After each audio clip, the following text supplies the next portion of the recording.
Aleykümselam. Hoş geldiniz. Hoş geldiniz.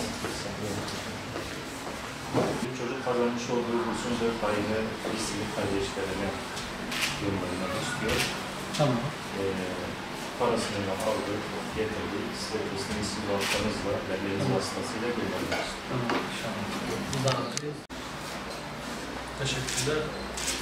Rabbim sizi yetiştiren, anne babalar başta olmak üzere sizi yetiştiren öğretmenlerden ve özellikle Ömer Aca hocamızdan razı olsun. Çünkü yüreği İslam'la yanan böyle insanlara ihtiyacımız var. Allah-u Teala sizi ve onları kaza ve belalardan muhafaza etsin. İnşallah başka kardeşlerimizle bu vesilemizle Filistin'deki kardeşlerimize, oradaki mücahitlere destek olma amacıyla onlar da destek olurlar inşallah. Ben 11 yaşındayım.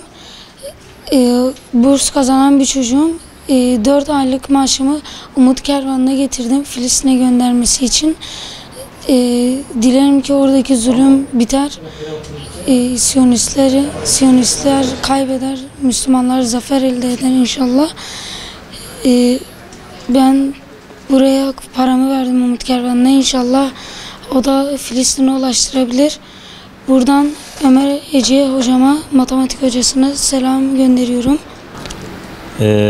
Benim çocuk bursluluk sınavını kazanmadan önce kendi zulüm altındaki kardeşlerini, Filistin'deki kardeşlerinin sürekli düşünen birisiydi. Benim işte bir gelirim olsaydı ben şahsi olarak kardeşlerime, oradaki çocuklara yardım ederdim diyordu.